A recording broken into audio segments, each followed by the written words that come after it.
అందరికీ నమస్తేనుల్లా. Welcome to MR media Telangana. This is Rekha. ఇలా మనోళ్ళందరికీ ఒక ఇంట్రెస్టింగ్ ముచ్చట పట్టుకొచ్చినోళ్ళ.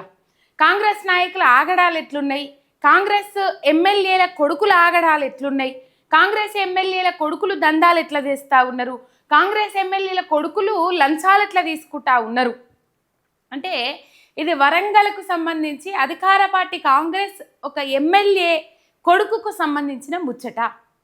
ఏంటంటే వరంగల్ అండ్ ఖమ్మం హైవే మీద వారం రోజుల కింద ఒక ఎస్ఐ డ్రంక్ అండ్ డ్రైవ్ టెస్టులు చేస్తారు కదా, ఈ వాహనాలు తనిఖీ చేస్తూ ఉన్నారు అన్నట్టు. ఒక కారులో ఇద్దరు యువకులు పోతారు. డ్రైవింగ్ చేసే వ్యక్తి తాగిండు, పక్కకు కూర్చున్న ఆయన తాగిండా తాగలేదు తెలియదు. మామూలుగా సాధారణంగా డ్రంక్ అండ్ డ్రైవ్ టెస్ట్ ఎట్లా చేస్తారు, తాగిన మనిషికి పుల్ల పెడతారు, అందరూ తాగిర్రు అని అనుకున్న నేపథ్యంలో అందరికి పెడతారు. లేకపోతే డ్రైవింగ్ ఎవరైతే చేస్తూ ఉన్నారో వాళ్ళ మీద కేసు ఫైల్ చేస్తారు, కేసు బుక్ చేస్తారు, లేకపోతే వెహికల్ సీజ్ చేసి తీసుకొని పోతారు. సంబంధిత కోర్టు ఆ ఏరియాలో కౌన్సిలింగ్ ఇప్పించే ప్రయత్నం చేస్తారు, చలానా రాస్తారు, 2000 రూపాయల లేకపోతే 4000 రూపాయల. దాని తగ్గట్టు 2-3 రోజులు తిప్పిస్తారు. ఆ బండి ఇస్తారు, లేకపోతే లేదు. ఒకసారి 2 సార్లు 3 సార్లు ఇట్లా కండిషన్స్ రూల్స్ ఏమో ఉంటాయి కదా. దానికి సంబంధించి ఈ డ్రంక్ అండ్ డ్రైవ్ టెస్ట్లో ఆ ఇద్దరు యువకులు పోతూ ఉంటే ఆయన డ్రైవింగ్ చేస్తే అయినా తాగిండు. తాగిన వాళ్ళు ఏమైంది, వీళ్ళని పోలీస్ స్టేషన్కి తీసుకొని పోయారు. ఈ ఇద్దరు యువకులను పోలీస్ స్టేషన్కి తీసుకొని పోయారు. ఇప్పుడు డ్రైవింగ్ చేసిన వ్యక్తిని వదిలిపెట్టాలనా, పక్క సీట్లో కూర్చున్న వ్యక్తిని వదిలిపెట్టాలనా? మామూలుగా అయితే పక్క సీట్లో కూర్చున్న వ్యక్తిని మామూలుగా వదిలిపెడతారు, డ్రైవింగ్ చేసిన వ్యక్తి మీద కేసు ఫైల్ చేస్తారు, ఎఫ్ఐఆర్ బుక్ చేస్తారు, లేకపోతే కౌన్సిలింగ్ ఇచ్చి పంపించేస్తారు. ఇక్కడ ఏమైంది, ట్విస్ట్ ఏంటంటే ఈ డ్రైవింగ్ చేసిన వ్యక్తిని ఇడిచిపెట్టిండ్రు, తాగి డ్రంక్ అండ్ డ్రైవ్లో దొరికి డ్రైవింగ్ చేసిన వ్యక్తిని ఇడిచిపెట్టిండ్రు. కానీ పక్క సీట్లో కూర్చున్న అభం శుభం అమాయకపు వ్యక్తిని బలి చేసిండ్రు. ఎట్లా కొట్టిండంటే ఆ ఎస్ఐ చిత్తు కొట్టిండట. ఆ కొట్టిన దెబ్బలకు వశంగాక దావకాల్లో పెట్టి చికిత్స చేయాల్సిన పరిస్థితి. మరి ఇదేవో కల్లబల్లి మాటలు చెప్పుడు కాదు, ఈ ఇంటెలిజెన్స్ పోలీసులు ఎవరైతే ఉంటారో వాళ్ళే నిగ్గు తెలిసిన నిజం ఇది. ఏం చేసిరట అంటే, ఈ ఇద్దరిని తీసుకొని పోగానే ఎమ్మెల్యే వరంగల్ ఎమ్మెల్యే కొడుకు, ఇక ఎమ్మెల్యే ఎవరు, ఆ కొడుకు ఎవరు అనేది జనాలే చెప్పాలి. మొత్తం మీద ఇక మనం పేర్లు చెప్తే అట్లా ఇట్లా అల్లం బొల్లం అసలే పరువు పోతుందట కదా ముఖ్యమంత్రి గారిది పరువు పోతుందని నిన్న బల్మూరు వెంకటన్న నిజామాబాద్లో పోయి ఎఫ్ఐఆర్ ఫైల్ చేపించొచ్చిండు. మరి పోలీసు వాళ్ళు గిసొంటోళ్ళ మీద చర్యలు ఎందుకు తీసుకోరో ఏం కథనో తెలియదు. వాళ్ళ బాగా బాధ అవుతుందట, బాగా తిప్పలవుతుందట. ఈ కాంగ్రెస్ పాలనలో ఏమేమి నడుస్తూ ఉన్నాయి, బ్లాక్మెయిల్లు, దందాలు, బెదిరింపులు, గివి తప్ప ఇంకేం నడుస్తలేవు, అరాచకాలు, దౌర్జన్యాలు ఇవే నడుస్తున్నాయి అని చెప్పేసి 6 గ్యారెంటీలు పక్కకు పెట్టి ఇవి ముంగట వేసుకున్నారు అని చెప్పేసి ఒకటి పోస్టర్ బీఆర్ఎస్ సోషల్ మీడియా నుంచి పోస్టర్ వస్తేనట అలా పరువు పోతుందట, అలా ఇజ్జత్ పోతుందట. మరి 6 గ్యారెంటీలు అమలు చేయకపోతే పరువు పోతలేదు, ఇజ్జత్ పోతలేదట.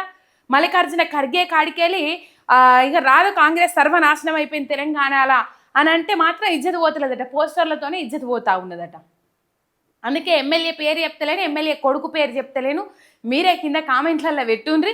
నా నోటితో నేను చెప్పుడు అవసరం లేదని నేను అనుకుంటున్నా.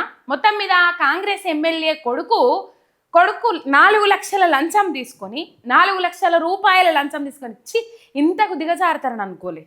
నిజంగా ఇంత నీచానికి దిగజారుతారు అనుకోలే. మరి ఇంత కక్కురిత్తా పైసలు, మరి పైసా రావట్టాలి కదా, ఎన్నికలలో ఖర్చు పెట్టిన ఉట్టిగానే వస్తాయా? అందుకే పైసా రావట్టాలి, నాయనకు తెలియకుండా కొడుకు రావట్టాలి, కొడుకు తెలియకుండా నాయన రావట్టాలి. అన్నీ ఒక దగ్గర వేసి నాయన కలాస్ మనం ఎన్నికలలో ఖర్చు పెట్టిన దానికి 4 రెట్లు ఎక్కువ వచ్చింది ఇక చాలు మనకని అప్పుడు సంతృప్తి చెందితే కానీ ఇక ఈ వసూళ్ళ దందాలు ఆపరేమో అట్లా అనిపిస్తూ ఉన్నది.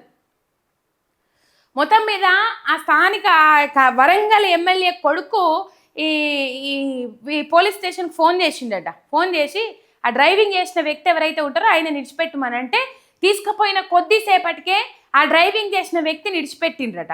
మరి 4 లక్షలు తీసుకొని విడిచిపెట్టేటట్టు చేసిండ్రని ఎప్పుడు తెలిసింది అని అంటే, ఇంటెలిజెన్స్ పోలీసులు ఎవరైతే ఉంటారో వాళ్ళు ఈ ముచ్చట్లు బయట పెట్టినప్పుడు లోకానికి అంతటికి ఎరకైంది. నిజమే అని తెలిసిండ్రు. పాపము చిత్తు చిత్తు కొట్టిరట. పక్కకు కూర్చున్న పాపానికి పక్కకు కూర్చున్న వ్యక్తిని పొట్టు పొట్టు కొట్టిరట. ₹1,00,000 డిమాండ్ చేసిర్రట. ₹1,00,000 డిమాండ్ చేస్తే ₹1,00,000 మెడలో ఉన్న చైన్ అమ్మేసి ₹1,00,000 కట్టిండట ఆయన. ఆ వ్యక్తి ₹1,00,000 కట్టిండట. అయినప్పటికి కూడా 8 గ్రాముల గంజాయి దొరికింది అని చెప్పేసి ఆ రోజంతా చిత్రహింసలకు గురి చేసి మళ్ళీ ఇంకొక కేసు పెట్టిరట. ఈ కొట్టిన దెబ్బలకు పాపం ఏం చేయాలని అర్థం కాక పరిస్థితి విషమించుడుతోని ఆసుపత్రిలో చికిత్స అందియాలని చెప్పేసి ఆసుపత్రిలో చికిత్స కోసం ఆసుపత్రికి తరలించిండ్రు. తర్వాత ఇంటెలిజెన్స్ పోలీసులు ఏదైతే నిఘా పెట్టినరో విచారణ చేపట్టినరో ఆ విచారణలో ఈ ముచ్చట్లన్నీ తెలిసినాయి. వాళ్ళ అది న్యాయం చేయరు అని చెప్పేసి ఆ బాధిత వ్యక్తి ఎవరైతే ఉన్నారో ఆ కుటుంబ సభ్యులు బతిలాడినప్పటికి కూడా కనీసం పట్టించుకున్న పాపాన పోతలేరట. గందుకే వాళ్ళు మానవ హక్కుల సంఘానికి ఫిర్యాదు చేసిర్రు.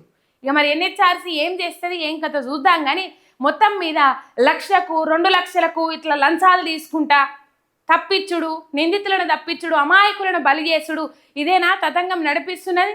మరి ఆ ఎస్ఐకి ఎంత అది ఉన్నదో హ్యాండ్సప్ చేయాలి. కొంతమంది పోలీసులను తారీఫ్ చేయాలి.